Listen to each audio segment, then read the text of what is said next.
Artinya memang apapun sih kita nggak seberapa menderita kita sebenarnya, ini kan nggak seberapa dia. Makanya nggak boleh kita sebagai anak Tuhan kita Apalagi sampai menyalahkan Tuhan. Tuhan, makanya kenapa kamu buat aku menderita? makanya Gitu. kita bukan apa ya, kita bersyukur karena Tuhan ada tempatkan kita di Igrea ini. Nah, Kita belajar terus di Igrea Mantap, ini kan. Dikaitkan dengan kehidupan ini, kan orang takut menderita. Maka berbuat baik sebaik-baiknya supaya lu jangan menderita. 3, 2, 1, ngobrolin pesona Injil yuk setiap hari. Bosmin. Iya, mantap. Igrea ngopi. Igrea ngopi lagi, ketemu lagi kita. Siap. Hari Ya. ini kita jumpa sama Boxmin. Kita bahas kenapa Boxmin, yaitu Boxu Amin. Hari ini kita akan membahas satu tema yang menarik. Cerita tentang seseorang yang menderita, tapi nggak ada salahnya. Ya, Ayub itu dia ya menjadi diskusi ini ya, banyak kalangan ya, Menarik sih. khususnya di dalam gereja gitu kan.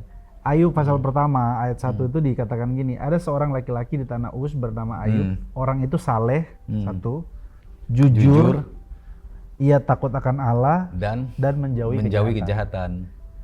Saleh, jujur, takut akan Allah, menjauhi kejahatan. Tapi menderita. Tapi iya menderita. Gitu. Mengalami penderitaan yang begitu rupa. Nah, langsung aja Boxman. Iya. Aku mau langsung kasih pertanyaan yang menusuk nih buat Boxman terkait dengan kaitannya dengan kasih Allah. Gini, kan Ayub ini kan sebenarnya kalau aku jadi Ayub, aku kan berkata aku tuh nggak ada salah loh. Kenapa aku harus menderita? Bahkan dalam hal ini sebelum Ayub mengalami semua penderitaan-penderitaan itu, Allah yang kita katakan adalah kasih itu malah memberikan kesempatan atau membuka kesempatan peluang bagi iblis untuk membuat Ayub menderita. Ya, diizinkan lah ya. Ya diizinkan, kita katakanlah diizinkan. Ya. Mungkin pertanyaanku mulai dengan ini, jika Allah adalah kasih, mengapa Allah mengizinkan Ayub mengalami pencobaan? Coba kita hubungkan dengan itu, jika Allah adalah kasih.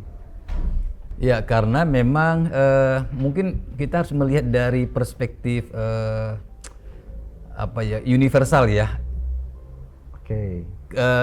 Fakta realita hidup semua manusia yang ada di muka bumi ini.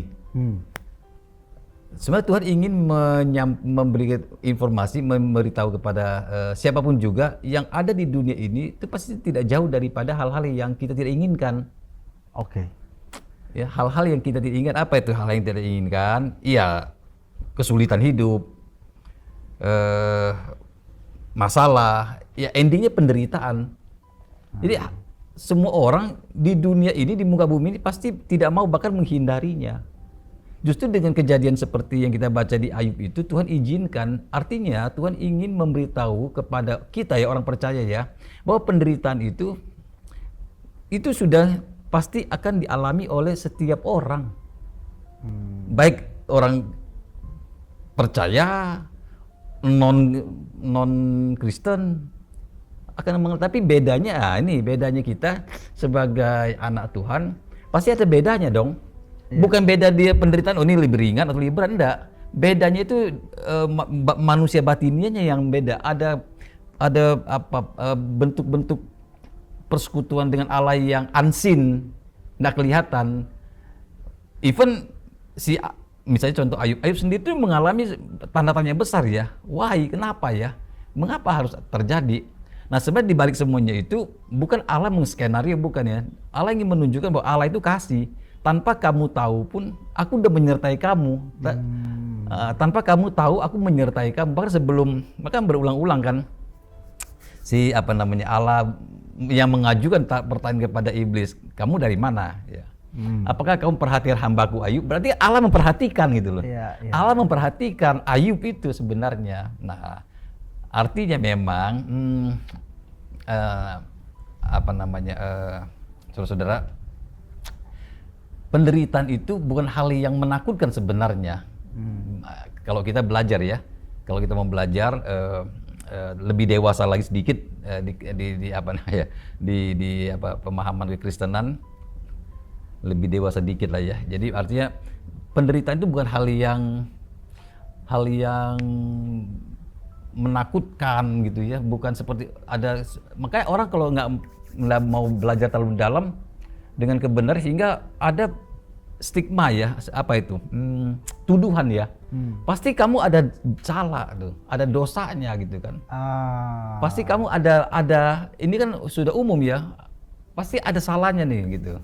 Pasti ada yang membuat sesuatu nih. Pasti ada yang tidak beres itu kan, ada yang ya dosa lah ya, ada hal yang kamu lakukan gitu kan. Iya. Oke, gitu. Gini Bosmin, aku mau coba memperdalam terkait dengan si Ayub ini ya. Kita lihat kronologisnya. Allah yang mengizinkan. Nah, makanya tadi pertanyaanku bagaimana kok seperti kontraproduktif nih. Allah adalah kasih, tapi Allah kemudian mengizinkan orang itu mengalami penderitaan. Penderitaannya yang bukan kaleng-kaleng. Penderitaan Ayub itu anak mati 10-10-nya. Harta hilang. Istri kemudian mengecewakan. Istrinya malah minta Ayub untuk kutukilah Allahmu itu. Lalu Ayub mengalami penyakit yang sadis dalam pengertian sampai digaruk dengan beling ya. Badannya semua penuh dengan borok, bahkan sampai digaruk oleh beling gitu. Iya. Lalu kemudian dia mengalami penderitaan yang begitu rupa. Nah, ada salah satu teks di Alkitab, ini Rasul Paulus ya, kepadamu dikaruniakan bukan hanya untuk percaya, tetapi juga untuk menderita. Filipi ya. Di Filipi itu. Filipi 1:30. 29. Nah, apakah memang bicara tentang orang yang bertuhan ini, Bosmin? Atau begini, saya ubah deh pertanyaannya.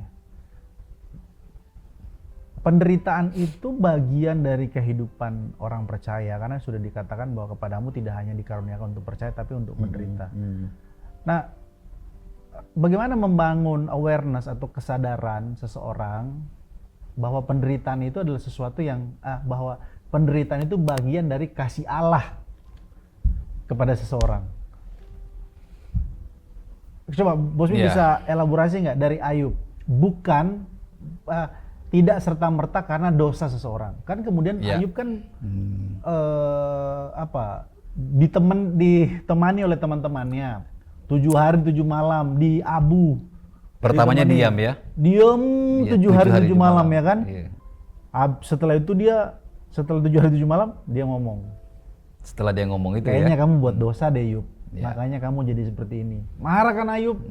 Sampai bilang dasar penghibur sialan kata dia. Ayub 16 ayat 3. Ayub 16 ayat 3. Bagaimana kita membedakan mana itu dari Tuhan, mana itu dari kita? Kadang-kadang kita ini bilangnya aduh ini salibku, penderitaanku, ternyata karena kelakuan kita sendiri, bukan karena emang Tuhan izinkan. Iya. Gimana membedakan itu, Bosmin? Membedakannya memang kita sebagai orang Kristen lah ya. Ya, satu memang kita harus introspeksi diri. Udah pasti dong ya. Siap. Kan pasti kita sudah dikawal, tanda kutipnya dikawal dengan firman Tuhan. Iya. Kita dengar firman, kita bertumbuh, kita belajar di gereja. Lalu kalau ada sesuatu yang bertentangan, pasti kan Tuhan akan bicara kepada setiap pribadi kita. Ya, dengan kepekaan rohani lah ya, kepekaan rohani saya katakan. Pasti kita ngerti ada yang nggak benar, ada yang kita lakukan.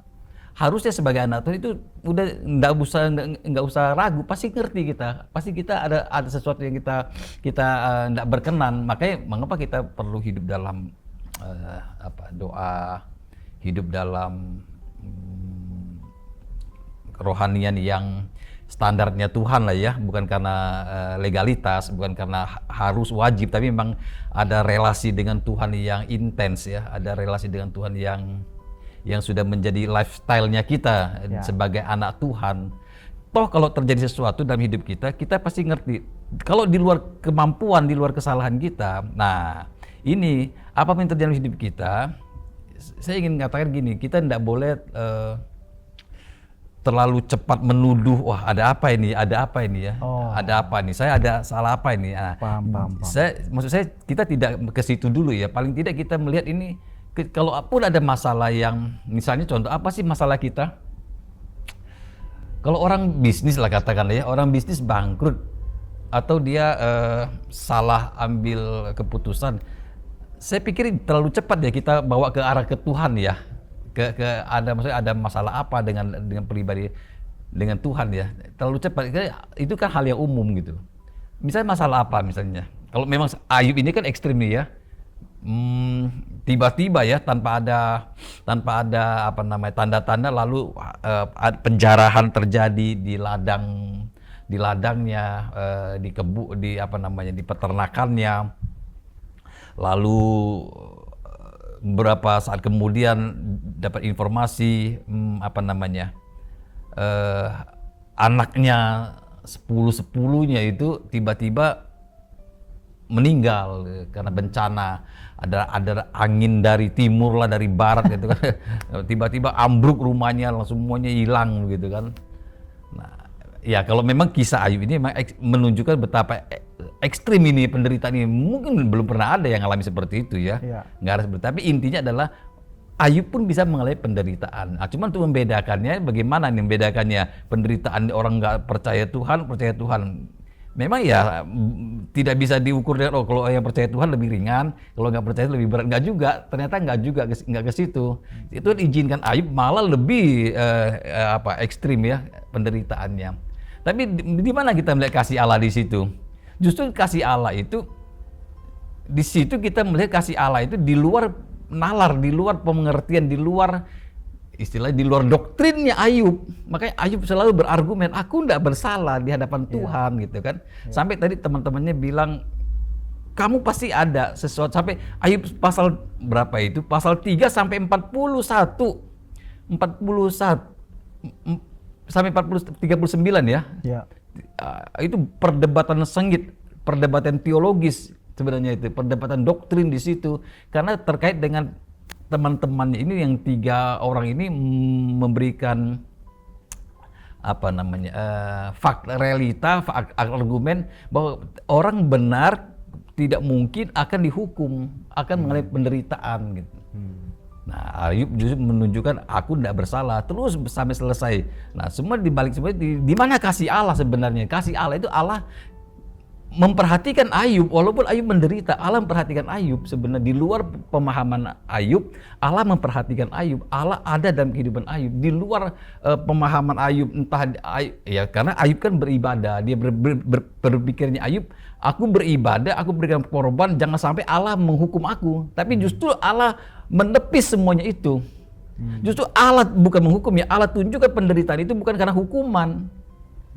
Tapi itulah realita hidup yang harus dialami. Ketika mengalami penderitaan hidup, itulah kita melihat kasih Allah. Itu memang agak sedikit di luar konsep pemikiran kita selama ini ya. Bahwa Allah itu yang kita pahami, Allah itu melindungi, ya kan? Allah itu melindungi, Allah itu jauhkan dari mara bahaya. Bahkan Tuhan Yesus Tuhan Yesus mengajarkan kita, jauhkanlah kami dari pencobaan. Tapi kan bukan berarti pencobaan di luar terhindar dari penderitaan. Artinya pencobaan itu adalah supaya kita tetap terkonek dengan Tuhan, jangan sampai kita kecewa dengan Tuhan. Intinya kan di situ. Ya, sekelas Ayub ini beliau bisa berkata Tuhan yang memberi, Tuhan yang mengambil, terpujilah nama betul. Tuhan. Iya. Di tengah-tengah penderitaan yang begitu hebat, sakit parah yang begitu luar biasa di dalam tubuhnya, Bosman. Ini coba kita tarik korelasinya dengan kita sebagai orang percaya. Ayub tiba kepada kesimpulan bahwa Tuhan yang memberi, Tuhan yang mengambil itu Karena dia sadar Allah adalah kasih atau karena kenapa? Menurut Bosmin? Sebenarnya dia ngerti, sebenarnya dari hidupnya dia kalau kayak saya baca di komentari ya, Ayub itu dulu itu orang nggak punya. Oh. Makanya dia bisa ngomong begitu. Allah yang memberi, Allah yang mengambil, terpujilah nama Tuhan. Dari komentari yang ada, Ayub itu sebenarnya orang menderita dulunya.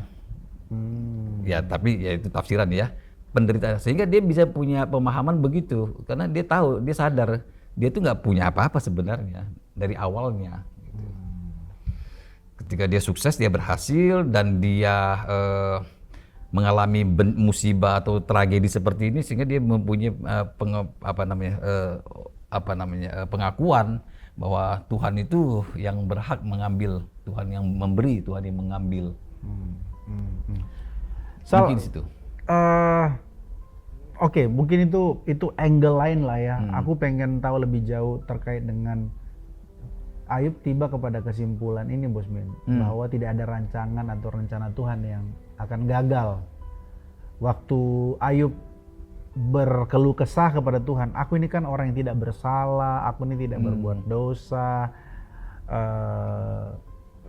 Agak sedikit sebelum jauh ke sana, agak sedikit selingan. Bagaimana kemudian menghadapi istri Ayub, Bosmin? Karena ada banyak juga nih, tidak spiritnya istri Ayub ini tidak hanya di istri ya, tapi bisa juga di keluarga kita, bisa juga di suami. Bagaimana menyadarkan keluarga kita, karena kita mulai dari rumah, untuk tidak punya spirit seperti istrinya Ayub, bahwa ketika ngalamin penderitaan, nyalain Tuhan, Bosmin. Kita kan biasanya begitu. Ya itu saya bilang tadi. Kita lagi nggak ada uang, miskin, menderita, atau sakitnya disembuhkan, doa-doa kita belum dijawab. Kalau Ayub kan mengalami sakit fisik, ada juga yang mengalami sakit-sakit batin. Apa secara teologis, kesadaran apa yang harus kita bangun untuk menyikapi bahwa di setiap peristiwa-peristiwa hidup itu, di sana ada didikan Tuhan, di sana ada kasih Tuhan. Dari Bosmin gimana, Pak? Ya, memang memang apa ya, satu kualitas Ayub, kalau Ayub ya, kualitas Ayub, kualitas rohani ya. Kualitas relasi Ayub dengan Tuhan dengan kualitas relasi istri Ayub dengan Tuhan itu jomplang, pasti beda itu.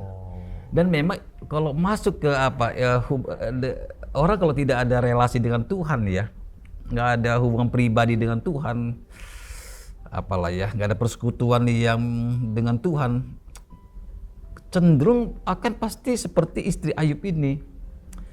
Kenapa? Karena loh, kamu kan rajin, kenapa kamu mengalami masalah? Kamu kan bertuhan tadi, saleh, jujur, takut akan Tuhan, menjauhi kejahatan. Makanya istri Ayub itu nggak menyalahkan Ayub loh, karena dia tahu kehidupan Ayub. Ayub itu orang bener. Ayub itu baik, dia tahu ini suami yang baik. Makanya dia salahkan Tuhan, kutukilah Allahmu, gitu kan. Matilah kamu, kutukilah Allahmu. Dia ngerti Ayub ini memang Ayub, karena dia suami istri ya, dia tahu Ayub ini tidak selingkuh, Ayub ini tidak ya sebagaimana mestinya lah suami yang kaya raya tapi tetap mencintai Tuhan. Makanya ketika hal yang terjadi seperti ini, istri Ayub menyalahkan, menyuruh Ayub kutuki Tuhan Allahnya gitu. Balik lagi mungkin dari sisi saya tadi menyoroti dari kerohanian ya, ada relasi dengan Tuhan yang dilakukan dengan sadar bahwa Ayub ini kan seperti dia kata tadi, dia dulu nggak punya apa-apa, makanya dia katakan Tuhan yang memberi, Tuhan yang mengambil. Ini menunjukkan bahwa Ayub ini sadar bahwa hidupnya itu memang dari Tuhan. Tuhan yang memberi, termasuk penderitaan yang dialami. Sebenarnya dia rela sebenarnya. Yang jadi tidak rela ketika dikompori, diprovokator oleh teman-teman rohaninya. Teman-teman rohaninya ini konsep teologi yang jika maka, konsep teologis yang jika maka itu, Brother Mike. Ya, jika maka ya, jika Tuhan memberkati maka kita akan setia, gitu-gitu kan. Iya, legalistik ya. Legalistik ya. Gitu kan. Jadi makanya teologi teman-temannya ini kan terakhir itu Tuhan marah kan dengan teologinya teman-temannya ini. Kamu berkata tidak benar tentang aku loh. Itu di Ayub 42 ayat 7. Ayub, Tuhan bicara kepada, bukan Ayub lagi, Tuhan bicara kepada Elifas. Elifas ya. Elifas, bukan Elihu ya. Elihu ini netral. Ya. Elihu netral. Elihu tuh 2 pasal dia ngomong sendiri dia. Di pasal terakhir tuh dia mengurai, dia menasehati Ayub, dia menasehati teman-temannya. Nah, saya nggak tahu tiba-tiba muncul Elihu nih tadinya nggak ada perdebatan itu. Lebih mudah kan? Iya, dia bilang dia lebih mudah memang. Nah, dia menetralkan. Nah, tapi di pasal 42 ayat 7 Tuhan marah kepada Elifas. Aku murka terhadap kamu dan kedua temanmu. Kamu berkata tidak benar tentang aku, bukan tentang Ayub loh. Tentang Tuhan. Tentang aku loh, gitu. Nah, jadi gitu, Brother Mike. Karena konsep pemikirannya siapa namanya, orang pada umumnya itu kalau ada masalah pasti nyalakannya, pasti ada dosa ini gitu. Nggak berani nyalakan Tuhan. Tapi kalau istri Ayub itu nyentrik itu, Tuhan disalahkan loh. Seharusnya kita jangan begitu ya. Waduh, ngeri lah, nggak berani lah kita ya mungkin ya. Menyalahkan Tuhan ya. Iya, tapi memang intinya adalah memang Tuhan izinkan kita ngalami. Di dunia ini nggak ada nggak menderita. Setiap orang pasti menderita. Di luar kita berbuat dosa, di luar kita melakukan, ya tentu ya saya bicara kita konteks kita orang yang belajar terus ya dalam kebenaran firman Tuhan ya. Kita bicara tentang jika Allah mengizinkan di luar kejahatan kita ya, berdosa ya, pasti kita tahu kasih Allah itu menyertai kita. Tapi kasih Allah itu bukan Allah melindungi, Allah memberkati. Justru kasih Allah itu ketika kita dalam uncondition, mau kita bahagia kah, mau kita susah kah, kasih Allah itu tidak pernah fluktuatif. Kasih Allah itu konstan. Ya, makanya tadi saya katakan Ayub itu sebenarnya sebelum dicobai pun Tuhan sudah memperhatikan Ayub kan. Oke. Apalagi dicobai, Tuhan pasti memperhatikan lagi. Oke. Wah, ini filosofis sekali kalau bicara sama Bosman ini. Gini Bosman. Ya. Aku mau tarik ini ke Kristus. Oke. Kan kalau pesona Injil itu kan kita harus lihat dalam kacamata lensa Injil. Iya, kasih karunia ya. Kasih karunia di dalam diri Kristus. Ya tentu penderitaan Ayub ini bisa kita katakan sebagai gambaran bagaimana Kristus menderita juga kan. Ya penderitaan lah yang tanpa berbuat dosa ya, tanpa ada kesalahan di mata Allah ya. Ya maksudnya Kristus menderita sengsara seperti Ayub yang saleh, jujur, menjauhi kejahatan dan juga takut akan Tuhan. Nah Yesus sendiri kan pribadi yang tidak punya salah kan sebenarnya. Ya. Bahkan dikatakan dalam 2 Korintus itu kan dikatakan bahwa dia yang tidak mengenal dosa dijadikan dosa. Berdosa. Kan? Roma juga ada kemudian. Roma juga seperti itu. Apakah ini jadi semacam tipologi dari Kristus yang tadinya tidak berbuat dosa tapi dikenakan dosa kepadanya. Tadi yang dia yang mulia dijadikan jadi hina supaya kita yang hina ini menjadi mulia. Allah kemudian tadinya memurkai manusia, lalu kemudian murka itu ditimpakan kepada Yesus. Bahkan tidak hanya sekedar sakit barah atau borok seperti lebih dari Ayub, itu ya. Lebih daripada itu dia dikatakan di kitab Yesaya hampir tidak seperti manusia rupanya. Yesaya 53 ya. Ya, mengalami penderitaan yang begitu rupa. Yeah. Nah, apakah ini kemudian bisa menjadi sebuah kasih karunia bagi kita dalam kita menghadapi penderitaan-penderitaan kehidupan? Yes, pasti. Tolong Bosman elaborate terlebih jauh terkait dengan penderitaan Kristus dihubungkan dengan Ayub dan kita ya. Dan juga kita gitu Bosman. Mungkin kita tidak semenderita Ayub ya.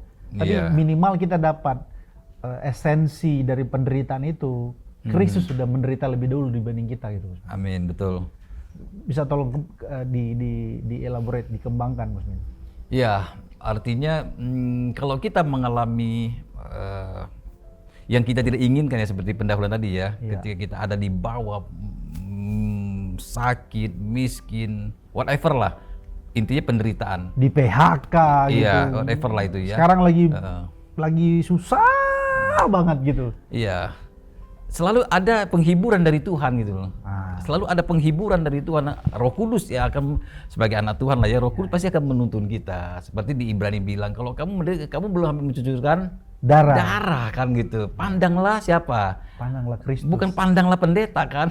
Bukan pandanglah gereja, bukan pandanglah Kristus itu kan. Tuhan itu kan ya Ibrani ya, surat Ibrani ya tentunya ya ngomong begitu ya. Iya.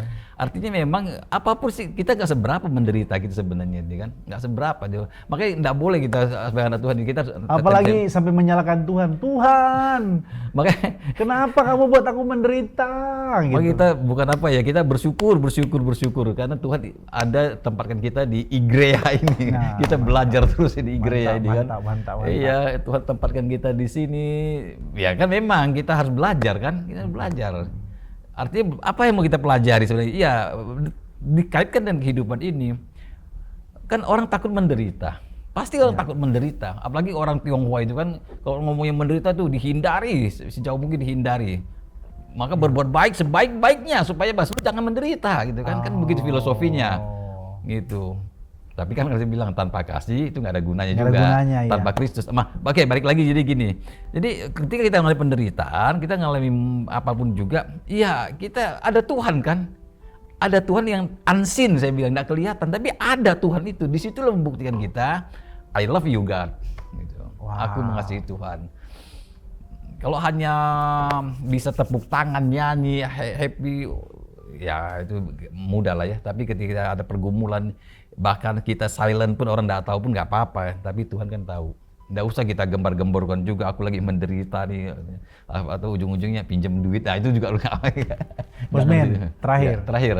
Tolong kasih tahu ke jemaat Tuhan atau kepada semua yang menyaksikan Igrea Ngopi ini, yang sedang dalam penderitaan, yang sedang ngalamin kesusahan, baik yang mengalami kesusahannya dalam hal ekonomi, keluarga, kesehatan, ataupun harapan-harapan yang belum terpenuhi. Apa nasihat Bosman terkait dengan tadi landasan kita cerita tentang Ayub yang kemudian dia berkata hanya dari kata orang saja aku mendengar tentang engkau, tapi saat ini aku mengalami engkau secara pribadi gitu. Kurang lebih begitulah bahasanya Ayub. Tolong kasih semacam motivasi Injil kepada teman-teman. Jadi begini, apa namanya, Bapak Ibu atau saudara-saudara kasih Tuhan, Allah itu kasih. Allah itu kasih di luar pemahaman kita, di luar apa namanya pengertian kita. Allah itu mengasihi kita. Jadi ketika kita mengalami apapun juga dalam hidup ini, Allah tidak meninggalkan Bapak Ibu, Allah tidak meninggalkan kita. Gitu. Jangan, makanya kita harus tetap percaya ya, yakin, kita kokoh, kita buktikan iman kita, ya, kita buktikan kasih kita buktikan cinta kesetiaan kita. Bahkan Tuhan itu terakhir ya, Tuhan itu pernah ngomong kepada murid-muridnya, malam hari ini imanmu akan tergoncang gitu kan. Imanmu akan tergoncang. Tuhan itu udah ngomong gitu kan. Tapi Tuhan ngomong apa Tuhan nggak ngerti? Tuhan ngerti. Tuhan biarkan ya tidak kan gitu. Tapi Tuhan kasih tahu imanmu tergoncang. Kenapa? Karena kamu akan mengalami masalah tekanan. Nah, Bapak Ibu hari ini mengalami apa? Mungkin ya kita tadi bilang ya nggak seperti yang Ayub alami atau penderitaan yang maaf ya, mungkin karena kesalahan kita itu ya. Kesalahan kita salah spekulasi, kita salah hitung, kita salah langkah, salah apa, kita dosa nutupin dosa. Ya mungkin di kita sesama kita nggak paham, tapi kan Tuhan tahu. Nah, ada kesempatan juga kita introspeksi diri, kita bertobat lah ya. Kita bertobat, ya kita sambil mengoreksi diri, kita bertobat. Tapi jangan takut Bapak Ibu, Tuhan kasih adanya, Tuhan pasti menyertai kita. Kira-kira itu. Oke. Mantap Bosman. Iya. Thank you so much untuk pertemuan ini. Next time kita ketemu lagi Bosman. Siap. Selamat menderita untuk saudara di dalam Kristus tentunya. Dalam Kristus ya. Allah itu kasih. Jangan takut. Jangan takut. Allah yang tidak terlihat itu akan saudara alami jika saudara betul-betul memandang Kristus Yes. dalam penderitaan-penderitaan saudara. Amin. Tuhan berkati kita semua. Sampai jumpa di Gereja Ngopi selanjutnya. Tuhan berkati. Tuhan berkati. Oke, mantap.